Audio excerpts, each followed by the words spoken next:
The Shop 3 Sheep Eater. Written and read by W.P. Thrift, who can be contacted at Lantis Armstrong on Twitter. And cover art created by JD, contactable at Radix_L on Twitter. Chapter 6. A Shadow Over the SS Sheep Eater.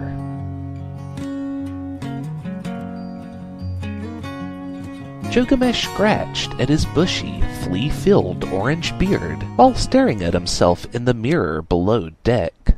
He was amazed that his face wasn't green, as sick as he felt from the endlessly churning waters bobbing the ship up and down.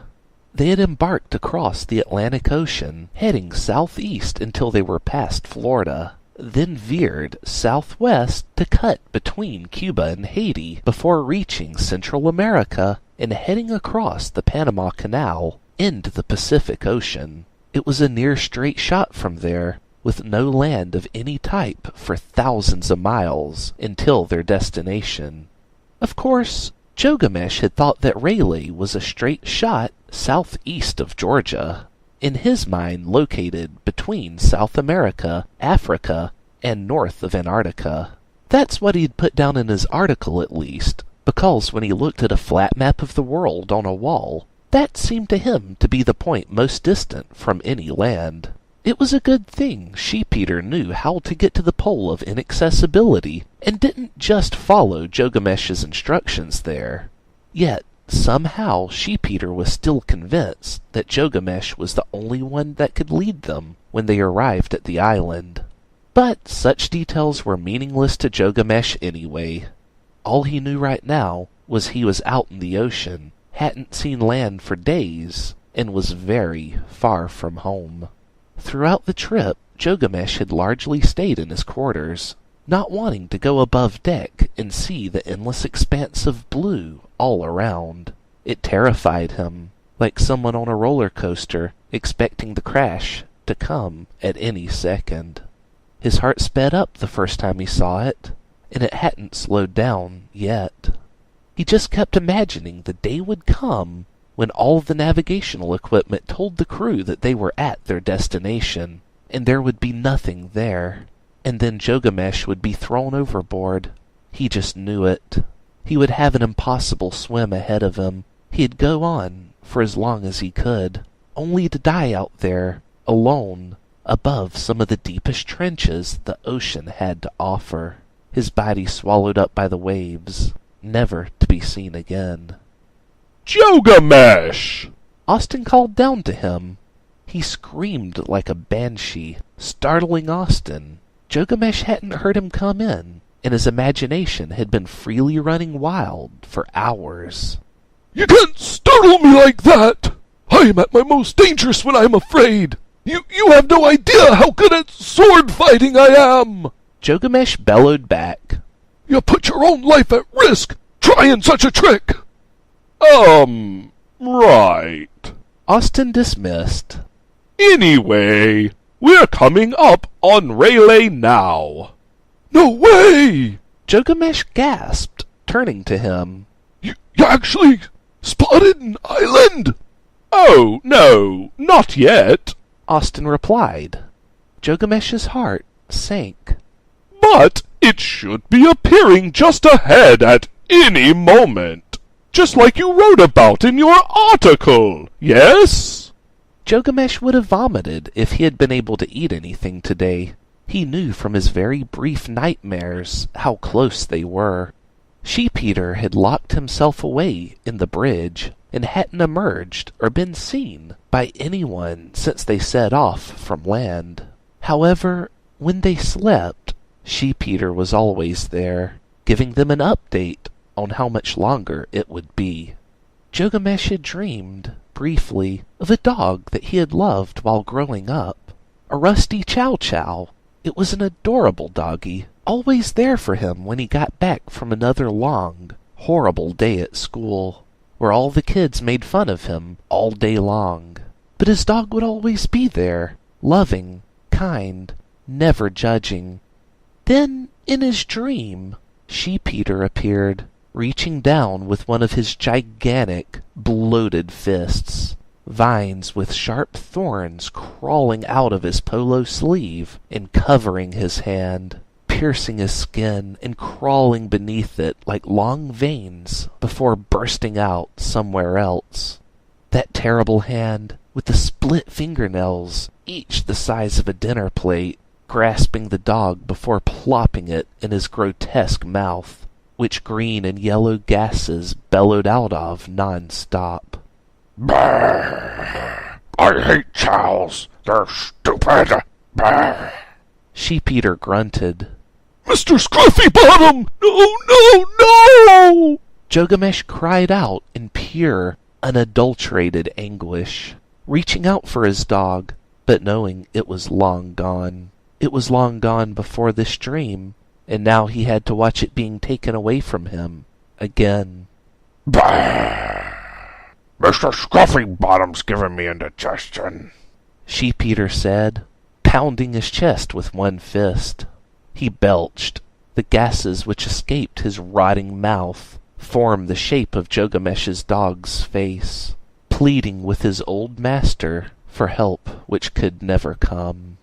It'll still be 2 more days, little Jogie. We'll be there in just 2 more days. Brrr. You better be ready by then. Jogamesh had woken up screaming and then cried himself back to sleep, only to experience a complete void of nothingness. Sheep-Eater had devoured all of his dreams for that night. There was nothing left, and his sleep was hollow and restless. Hello! Can you hear me? Austin snapped his fingers in front of Jogamesh's face. He blinked a couple times. Oh, yeah, of course. I'm so amazing I can hear anything. But, just to make sure you know what you said, could you say it again, maybe? Come up to the deck. Sheep-Eater is coming out of hiding, and we need to make preparations for docking and unloading, Austin told him. Austin left the cabins, and Jogamesh was alone again. He didn't want to step out there and see the watery nightmare which awaited him. How long now before they realized there was no Rayleigh? How long before they realized Jogamesh was a total fraud, and he had never traveled out this way before? Why does that monster even want me to come here? Was the first actual intelligent thought Jogamesh had had today. However, he quickly dismissed it as a fog of fear took back over his mind. He felt lost and naked here, like there was nothing in the world to protect him any longer. He couldn't just run home and lock himself in his bedroom anymore. He was here now, far, far, far out in the middle of the ocean, and it was time to march out onto the deck and face his possible execution. An hour later, Austin was banging on the bathroom door. Jogamesh! Austin asked. You never came out onto the deck! Are you okay in there? I really want to be Sheep-Eater's tour guide! I went to Rayleigh so many times, you see! I know everything about it! Jogamesh insisted. Wait, you went there more than just the once? Austin was surprised. Yeah, a whole lot of times! But, I have this stomachache, you see. Oh, it's so horrible! I just can't come out right now! Jogamesh cried back to him. Well, the island is dead ahead, so try and pull yourself together! The door swung open and Jogamesh was there, toilet paper in his beard as he had been wiping away tears with it, and much of it had gotten matted in there.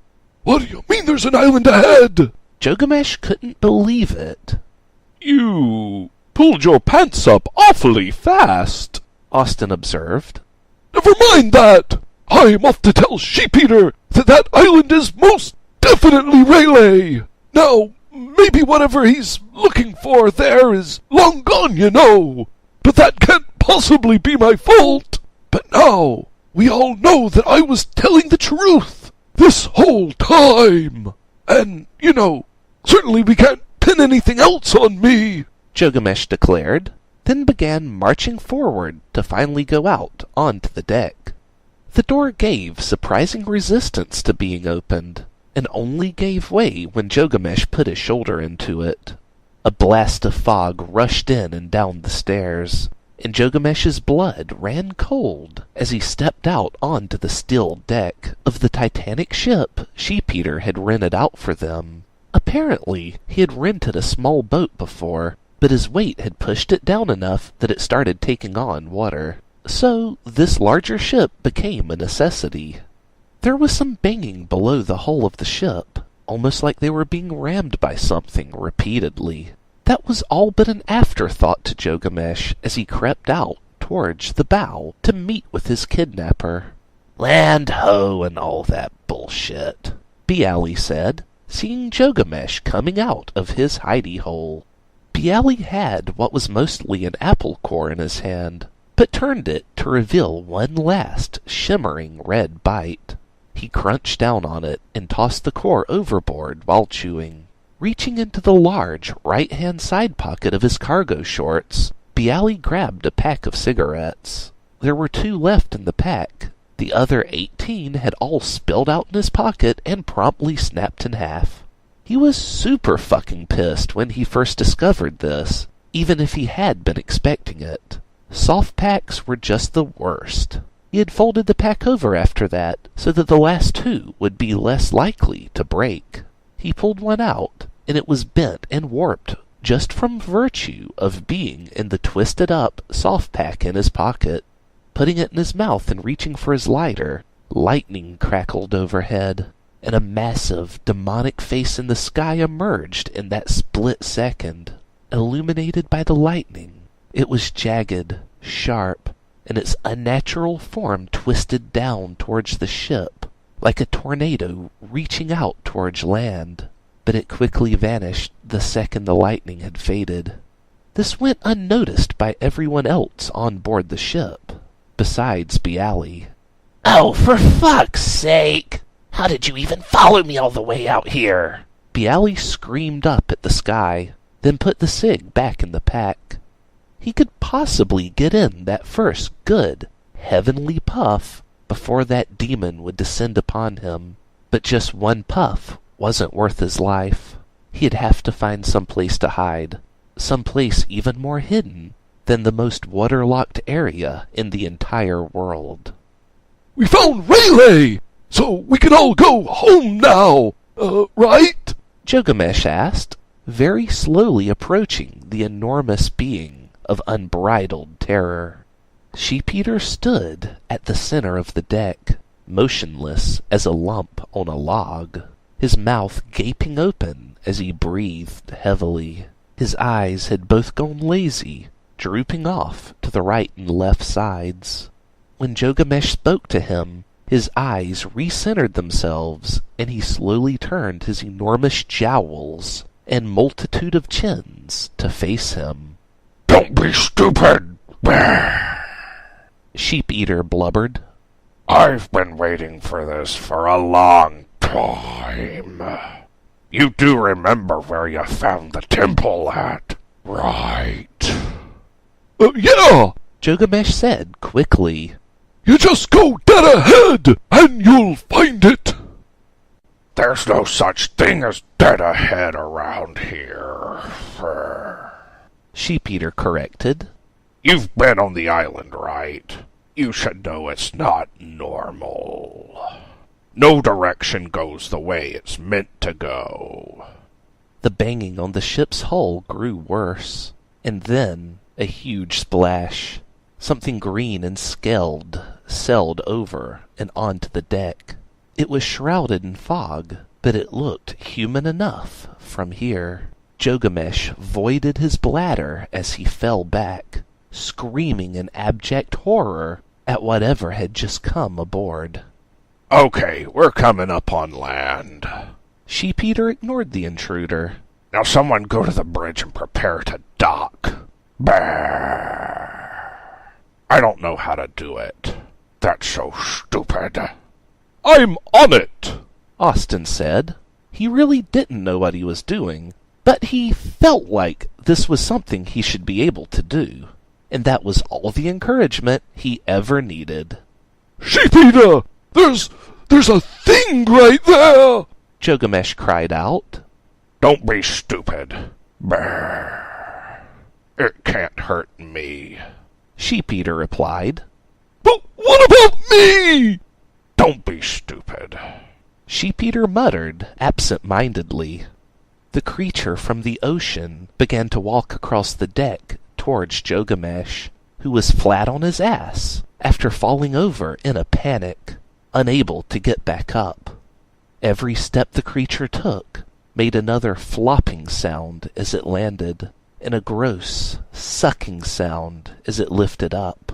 The green, webbed feet soon came into view, and the creature's scaled face and long, sharp javelin emerged at the same time.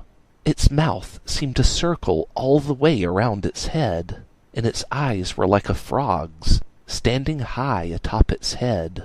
Clear eyelids blinked in front of them. It took an aggressive stance, pointing the javelin towards Gilgamesh.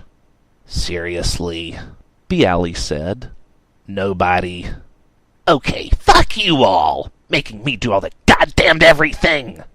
Bialy pushed off the railing he had been leaning against and walked quickly towards the fishman.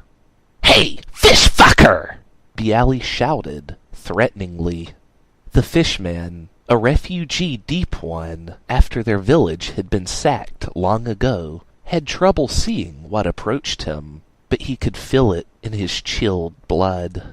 Terror rushed along his spine, and a sense of genuine mortal fear began pumping through his veins.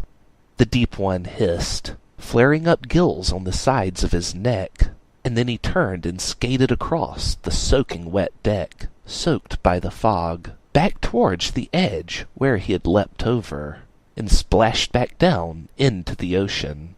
Yeah, that's what I fucking thought, Bialy said, turning and retiring back to his propping rail. He reached into his left pocket and pulled out another red apple. It was the only thing that fought away the nicotine fits. What was that? Gilgamesh was in tears. Why did it attack me? Why did it run? If he weren't so afraid, Gilgamesh would have boasted that it ran in fear of him after seeing the warrior spirit in his eyes. But it's hard to be an unwarranted braggart when one is trembling as hard as he was right now. After a nice, long, cathartic cry, Gilgamesh began to steady himself. The fog was getting worse now, visibility somehow even lower than before. The thumping on the bottom of the ship had stopped, replaced by a new, different thumping of waves against the back of the ship, pushing it towards land. Gilgamesh began to rise up, which took several attempts as the deck had become slippery, and he was sliding around a good bit. Once he was up on his feet, boom! He was slung back off of them again and went flying across the deck, crashing down hard, face first, and sailed free until he crashed into the railing. Austin emerged from the bridge. We have successfully landed, all thanks to me, Austin, the great and powerful. Shut up and grab your shit, Sheep-Eater retorted to him. Sheep-Eater, who didn't budge 1 inch when the ship had crashed up on the shore. Thick, sharp vines had emerged from his pants legs and dug deep into the steel deck, pinning him in place. They all began to withdraw now, pulling back up into him and allowing him to walk towards the side, where a bridge would be extended down to land. We're disembarking. Get here now or be stupid. And then Sheep-Eater slipped and went rolling towards the edge, rapidly and out of control. Crack foom! He smashed into the railing, which buckled but didn't break, and sent him sailing free far up into the sky, disappearing into the fog. Gilgamesh saw this, then turned towards Austin to shout at him from far away. Pull away now! We can escape! I heard that, you little turd! Sheep-Eater bellowed from the distance, where he bobbed up and down in the water like a cork. It can't be helped. Austin shrugged, walking across the deck towards the bridge to finally properly extend it so the rest of them could make a proper exit. Let's go! Gilgamesh watched Austin leave the ship, and then looked towards the bridge. He considered, just for a moment, running over there and driving this boat away all by himself. He could already visualize his triumphant return home, where he'd tell everyone that he had risked life and limb to destroy the wretched Sheep-Eater monster. He'd even make Austin out to be a brave hero who had sacrificed his life for the greater good. But then reality began to set in. Gilgamesh knew nothing of controlling giant ships like this one. He wouldn't know where to start, let alone figuring out how to read all the navigational equipment to find his way home. Plus, there was still this terrible fish creature out there, just offshore. Was there only one of them? Could there be more? Would they attack again if he went to pull away? Were they about to attack him now that he was all alone? Scared for his life, Gilgamesh ran to bolt down the exit ramp, nearly slipping and falling several times while doing so, to catch back up with his crew, where he could falsely believe in there being safety in numbers.